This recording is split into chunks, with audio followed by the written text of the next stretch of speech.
1,32,000 கோடி துணை மானிய கோரிக்கையின் மீது இந்தியன் கம்யூனிஸ்ட் கட்சியின் சார்பில் சில கருத்துக்களை முன்வைக்க விரும்புகிறேன். ஆட்சியாளர்களை பொறுத்தவரையிலும் இந்தியா உலகில் 3வது பெரிய பொருளாதாரம் என்று சொல்லுகிறார்கள். 4 டிரில்லியன் பொருளாதாரம் என்றும் பெருமை பேசுகிறார்கள். ஆனால் நடைமுறை என்ன என்பதை பார்த்தால்தான் அவர்கள் சொல்லுகிற சொல்லுக்கும் நடைமுறைக்கும் என்ன வேறுபாடு என்பதை புரிந்து கொள்ள முடியும். IMF என்ன சொல்லுகிறது? சி கிரேடு பொருளாதாரம் தான். நம்முடைய பிரதமர் மோடிக்கு மிக நெருக்கமானவர், நெருங்கிய நண்பர் ட்ரம்ப் என்ன சொல்லுகிறார்? இந்திய பொருளாதாரம் செத்த பொருளாதாரம் என்று சொல்லுகிறார். இந்திய நடைமுறை அனுபவம் என்ன சொல்லுகிறது என்றால்,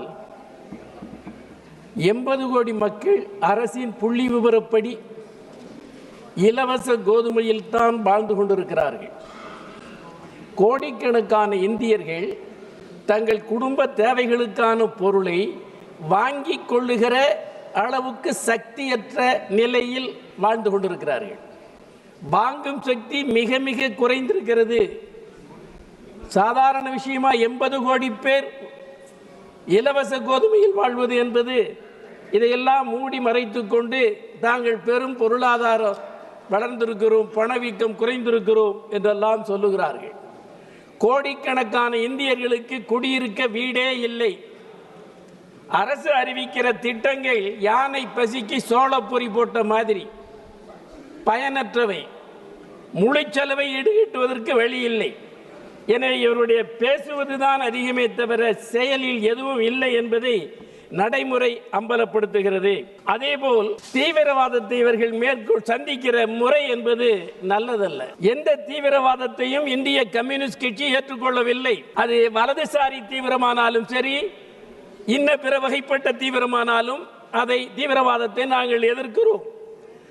ஆனால் மாவோயிஸ்டுகள் வேட்டையாடுகிறோம், நக்சலைட்டுகள் வேட்டையாடுகிறோம் என்ற பெயரில் உள்துறை செய்து வருகிற செயல் என்பது பல விஷயங்கள் கடுமையான அத்துமீறல்களாகும். அவர்கள் பேச்சுவார்த்தைக்கு வருகிறோம் என்று சொன்னதற்கு பின்னரும் கூட பேசி ஒரு முடிவுக்கு கொண்டு வராமல் அவர்களை வேட்டையாடுவதிலேயே அரசு வெறிபிடித்து திரிவது நல்லதல்ல. ஒரு ஜனநாயக அரசியலமைப்பில் ஒரு பிரச்சனையை தீர்வு காண்பது என்பது பேச்சுவார்த்தைகளின் மூலம்தான் தீர்வு காண முடியும். அதற்கு அவர்கள் ஒத்துழைக்கிற போது கூட அவற்றை ஏற்கவில்லை. தண்டகாரண்யா காடுகள் முழுவதும் பழங்குடி மக்கள் வேட்டையாடப்படுகிறார்கள். மாவோயிஸ்டுகள் என்ற பெயரால், தீவிரவாதிகள் என்ற பெயரால் வேட்டையாடப்படுகிறார்கள். இது கடுமையான கண்டனத்திற்குரியதாகும். அங்கே இருக்கக்கூடிய இயற்கை வளங்களை எல்லாம் கொள்ளையடிப்பதற்கு வேதாந்தா கம்பெனியும் இன்ன பிற FDI கொள்ளையடிப்பதற்கு இந்த அரசு கைகழுவி விட்டுவிட்டது. இயற்கை வளம் கொள்ளையடிக்கப்படுகிறது. அந்த கொள்ளையை தடுக்க முயன்ற பழங்குடி மக்கள் வேட்டையாடப்படுகிறார்கள் மாவோயிஸ்டுகள் என்ற பெயரால். இதையெல்லாம் ஏற்க முடியாது. இது கண்டனத்திற்குரியதாகும். அதேபோல் இன்னொன்றை நான் இங்கே குறிப்பிட விரும்புகிறேன். ரிலேட்டடான விஷயங்களை தான் சொல்ல விரும்புகிறேன். NTC மில், இந்தியாவில் 23 மில்கள் இருக்கின்றன, தமிழ்நாட்டில் 7 மில்கள் இருக்கின்றன. இதில் ஆயிரக்கணக்கான தொழிலாளிகள் வேலை செய்யலாம். இந்த அரசு எவ்வளவு பொறுப்பற்ற அரசு என்பதற்கு நான் குறிப்பிட விரும்புகிறேன்.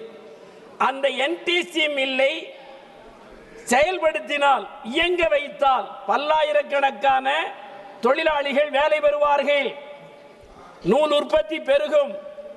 ஆனால் அவற்றையெல்லாம் செயலற்று நிறுத்தப்பட்டு விட்டது. இது சரியா? சரியில்லை. தமிழ்நாட்டில் 7 மில்கள் இருக்கின்றன. தொழிலாளிக்கு ஆஃப் வேஜஸ் கூட கிடையாது. இதெல்லாம் சட்டமீறல். எனவே NTC ஆலையை திரும்ப எடுத்து 23 ஆலைகளையும் நடத்த வேண்டும், நடத்தி வேலை வாய்ப்பு கொடுக்க வேண்டும். நீங்கள் 2 கோடி பேருக்கு வேலை வாய்ப்பு அளித்தோம் என்று வாயில் அளந்தீர்கள். ஆனால் இவர்கள் செய்தார்களா என்றால் செய்யவில்லை. நாங்கள் ஆலோசனை சொல்லுகிறோம். 23 மில்லை இயக்குங்கள், லாபம் கிடைக்கும், வேலைக்கு வேலை வாய்ப்பு அளிக்கப்படும். அவற்றை செய்ய வேண்டும் என்று நான் வற்புறுத்துகிறேன். அதாவது ஒரே ஒரு விஷயத்தை சொல்லி முடிக்கிறேன். நாங்கள் குறை சொன்னால் எதிர்க்கட்சிகள் குறை சொல்லுகிறார்கள் என்கிறார்கள். ஆனால் இந்தியாவின் புகழ்பெற்ற பொருளாதார மேதைகளே என்ன சொல்லுகிறார்கள்? ஒன்றிய அரசினுடைய புள்ளி விவரங்களில் மோசடி இருக்கிறது என்று சொல்லுகிறார்கள். மோசடி புள்ளி விவரங்களை வைத்துக் கொண்டு இந்தியா வளர்ந்த பொருளாதாரம் என்று சொல்லிக் கொண்டிருப்பது நல்லதல்ல. இவர்களை எதிர்க்கட்சிகள் மக்களுக்கு முன்னர் அம்பலப்படுத்த வேண்டும். நன்றி, வணக்கம்.